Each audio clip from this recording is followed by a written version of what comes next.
Hey, it's Hannah again. Today we're going to talk about the movie Fantastic Four. The purpose of this blockbuster movie is to entertain. This is because it is a spectacle and has special effects which make people want to watch it. The genre is sci-fi action hybrid. This is because the movie has special effects, superpowers and an action storyline. The film is a feature film. This is because it's longer than 40 minutes. The style is unrealistic and modern. The costumes are futuristic because they match the powers, which we don't have the technology to do now.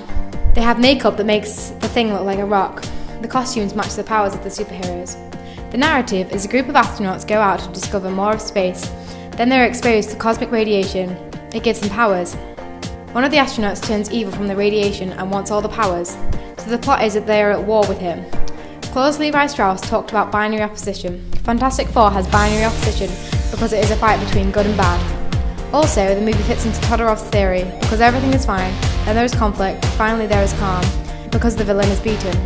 Now I will be talking about mise-en-scène, in terms of context, meaning and production. Also, how this creates an understanding for the audience about the story. Now, you're probably wondering what mise-en-scène is. So just to clarify, mise-en-scène is how a story is told and how it is shown and arranged. The location is New York. New York has iconography of its urban life and is a very popular place. This makes the audience want to be in New York. The location would have been chosen in pre-production. This is because it is an important part of designing the set. When choosing characters, they would have wanted to create likeable characters so they can appeal to a range of audience. Having a muscly man would appeal to girls, then having a good-looking girl would appeal to men watching. Superhero gestures, this is preferred reading, because the audience will know from the gesture that the characters have superpowers. The gestures and the characters would have been decided in pre-production. The costumes and makeup are superhero costumes. These would have been designed to appeal to the target audience. Stereotypical costumes are slim-fitting, so when the audience sees this costume, they know it is a superhero costume. Makeup is a very important part because it can completely change an actor's face. Makeup is used to make characters look a certain way. The makeup design and costume designing would have been decided in pre-production. Now on to props. Movies use props to contribute something to the movie. For example, in the movie it denotes a bottle of wine. This is used for the characters to find out their powers. So when Mr. Fantastic captures the wine glass, the audience can see his arm extend. The props would have been decided in pre-production. Finally, on to lighting. Lighting is used to show power. The light is at the bottom of the characters. This connotes power. When the audience sees the lighting angle, they will know that it means strength and power because of the iconography linked to it. Now on to camera work. There is a close-up of the Invisible Woman when she is holding back the force field. This close-up is used to show the audience her facial expressions. This makes the audience empathise with her because she is in pain.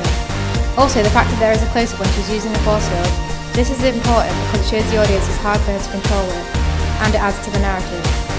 A panning shot is used to embellish the location. Also, it's used to show all of the action going on. It means the audience is able to see everything that's happening and is used to show the chaos on the bridge. A low angle is used to show power and dominance because the camera is low and looking up.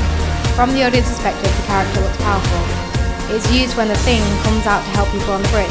Camera work would have been decided in pre-production. A shot-for-first shot is used when two people are having a conversation. The camera is used to show both their faces when one of them is talking. This looks very natural to the audience and is used to make the conversation look more natural. This is used when Reed and Sue are having a conversation. Also, CGI is used to give the characters superpowers. This makes it more believable for the audience.